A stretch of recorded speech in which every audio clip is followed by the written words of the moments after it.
We have a rather uncooperative announcer, it seems like, these days. Sometimes we get him, sometimes we don't, but Hours, hey, I guess. Yeah, we rolled through it. But regardless, you're here, we're here, we all love basketball, and that's a great thing because Full Court Fridays on the air. We're already at the home stretch of this, Dom. It's crazy we're already here in week 4. Yeah, I said it at my live shot at 6, a month into Full Court Friday, if you can believe it. We're already on the doorstep of February, but what a game of the week we had tonight. The second chapter of Godby and Rickards. That was a lot of fun. Listen, neither the Raiders nor the Cougars have had quite the seasons that they usually have up to their standards, but come on. This had to be, especially since we didn't have them the first time around because Florida High was hosting IMG. This is the premier rivalry in the Big Bend. This is everything you want. Bragging rights on the line. This is what basketball should be about at the high school level. Yeah, you can feel it. Listen, both hovering around 500, but it doesn't matter. It was a slam-packed gym on the south side tonight. Look at them. Godby comes in, losers of 4 straight, but again, records out the window when it comes to this game. All right, first half action here. Godby on top. Raiders on the run. Davis, the BJ Plummer, puts it in. Raiders back in it. All right, how about this? Just a little bit later, Davis, some lockdown defense. Going to try for it. Cookies strips it away, takes it coast to coast. Hoop, harm, and one. Rickards with a 5-point lead in this one. But here come the Cougars, breaking the press. Great ball movement here. Doesn't touch the floor. Jaden Staten gets it. Hot sauce. Money from distance. Count it. Nothing but net. More Godby and more press in the pace. This time going to be James Harvey with the one-man press break going into the lane, going to I know. Oh, so close. We were tied up at 28 apiece before halftime. Yeah, back and forth we go. Godby keeps momentum. Ezra Yant slings it in. Logan Rose, the benefactor, and one. Godby creating some breathing room here. But punch, counter punch. Here's Rickards' turn. Randall Pompey drills the triple. Rickards is within 3. Lead changes, ties, runs. This game has everything. New York's hottest club, Tallahassee's hottest club, everything you could want in our game of the week. Take a look at your final score, though, because it's Godby getting even with Rickards, who beat them in Tharp Street just a couple weeks ago. Fantastic, fantastic game between these two old rivals. Came down to free throws, and Godby had ice in their veins. Rickards a 3 to make it close at the finish line, but Godby, big-time win. Yeah. Rickards, no time to panic, though. Tomorrow, they got FAMU DRS. Godby with Florida High coming up on Monday. That ought to be a lot of fun. Let's go north of town. The Chiles student section fired up. Hoping for the dub against visiting Maclay. This one had a fast start. The Marauders get to the corner. Ezekiel Podgorski, lethal from deep. An early 5-zip lead for Maclay. Chiles responds, though. Jake Easterling, number 0, putting 3 on the board. Getting the home crowd fired up, stumbling a bit as he struts away. But Maclay answered. Dynamite. Colin McAllister finds Sawyer Stone for the slam. Alley-oop. Come on now. Stone said, give me the rock. Oh, I like that. I like that. Worthy of the slow-mo treatment. They're fired up, looking for more. This dunk, though, doesn't work. But Blaze Wallace cleans up the miss. We love that. Mr. Clean getting the bucket. This one was fun. Chiles desperate for a bucket. They get one. Wyatt Campbell dishes to Dominic Wilson. Love the nice pass. Hoop into harm. He's fired up. And the T-Wolves wouldn't cheer for long. Maclay surgery blowout on the road. Take a look at your final of this one. It is Maclay 73, Chiles 40. 18 wins on the season now for the Marauders. All right, it was senior night at the Hawks Nest out in East Point. Y'all, this place was slammed as Franklin hosts their arch rival, Port St. Joe. 15-5 on the season.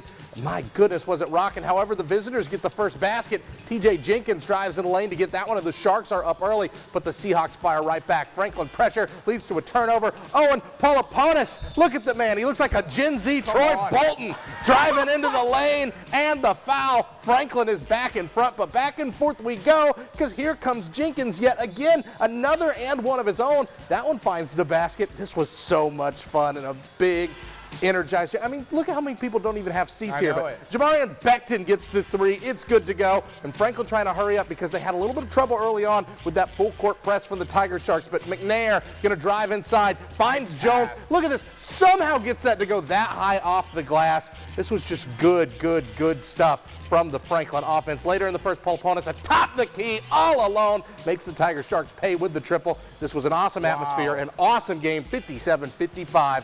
See you later, Sharks. Baby Shark. Do. All right, packed house off Meridian Road. NFC hosting the Leon Lions. Points easy to come by in this one. Eagles down 9 with luck like that.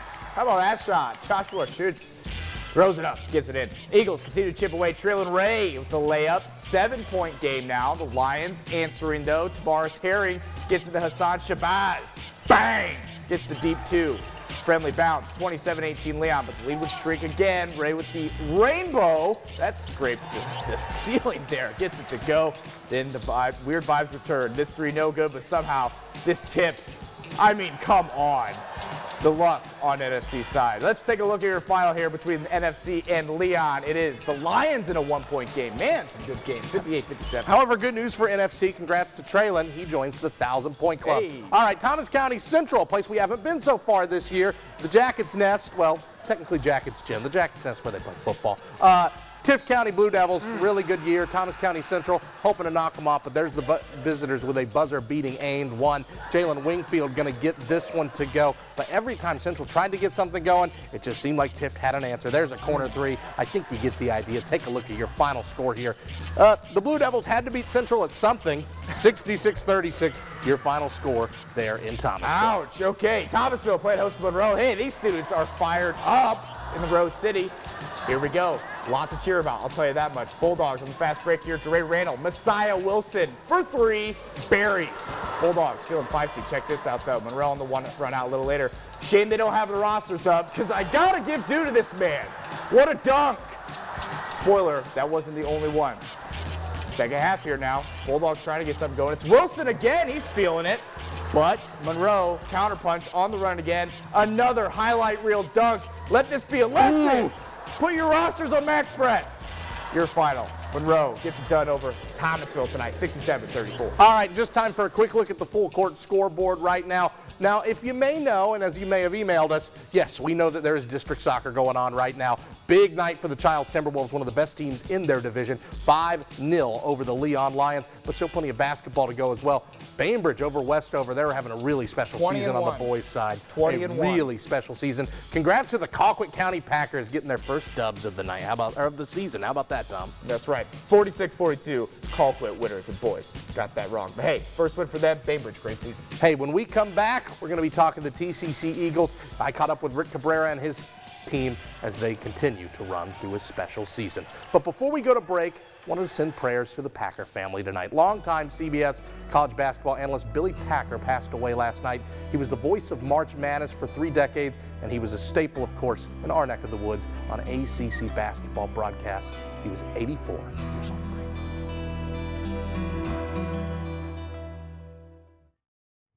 If you've been paying attention, TCC men under second-year head coach Rick Cabrera are on the verge of something very, very special. Yeah, this is a team that's got it all. They've got the electric offense. They've got the electric atmosphere now at the Eagle Dome as fans are starting to show up in droves. Last weekend, they knocked off the #1 team in the country, Chipola. I had the chance to catch up with Coach Cabrera and star Isaiah Cathy at the Eagle Dome this week for our full court feature.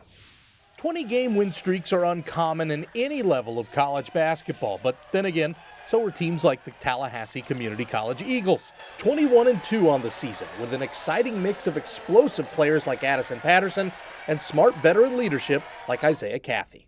We'd be so anxious for the games. We know we play every Wednesday and Saturday. So game day actually starts 2 days before the game in practice. So when it's time to get after the gym, we're already prepared for the game. Just as uncommon, the chemistry. In the ever-revolving door of JUCO basketball, the Eagles have made it clear they're ready to play for each other. We want this for Coach more than ever. Fight. And the way he never gives up on the kid. Some people may say he shouldn't take a certain kid, but he's going to take a chance on him. He got a big heart, man. We just want to return that favor to him. These guys play hard for me, man. They're coachable. They like each other. They stay together. And that is a huge reason why we've had success. These guys don't have their ulterior motives, and it's tough in junior college because like they're not here for 4 years. They're here for maybe 1, some 2. TCC's winning streak came to an end this week against reigning national champion Northwest Florida State. But you won't see the Eagles breaking a sweat over it, knowing they're right where they need to be to have an uncommon season. Just stay together. Don't let one loss determine how the rest are going to go. You just got to stay together, be humble. You put your hard hat on and your boots and come to practice ready to work. And all the winning will take care of itself if you do the right things. By the way, quick correction, we kept talking about the 20-game win streak. They won a game before that, so they're 21-2. So my apologies, TCC. Ended up ripping you off one game, but I think they'll be just fine. Yeah, with the season they're having, I don't think they'll have any qualms. All right, college preview coming up after this. All right, so both TCC and Thomas are off this weekend, but still a busy weekend of college basketball. Let's start with the FSU ladies, of course, licking their wounds after a 70-47 defeat at the hands of Notre Dame, the 7th-ranked team in the land. But now 16th-ranked Duke at the Tuck, but a special game regardless of who the opponent is, because Sue Simmerow is back at home, celebrated for her incredible tenure in Garnet and Gold, honored between the first and second quarters. Valencia Myers on what Coach Sue means to the program. I absolutely love Coach. Everything that she's done for this program and me personally, and I just love our relationship, and I love the type of woman she is, and she is dedicated to change, and she's definitely changed my life and many other people's in this program. No doubt about that. Fellas, Florida State in action tomorrow afternoon. They're set to play host to ACC leading and 24th-ranked Clemson. Surprise, surprise. Knowles are trying to bounce back. A forgettable game on Tuesday against the Miami Hurricanes. Trying to finish off this second half of the conference slate, positive fashion, 5 p.m. Tucker Center. All right, FAMU on the road afternoon doubleheader. Both set to host Alabama A&M at the Lawson Center at 2 p.m. and 4 p.m. respectively after playing Alcorn State and Jackson State. Yeah, absolutely. Got to get back in that win column. Valdosta State, it's not a typo. The men play first, then the ladies at West Georgia, trying to keep the wins a-rolling for Wintersville. Yes, sir. Going to be a great weekend of college hoops. Thanks as always, Dom. We'll see y'all next week.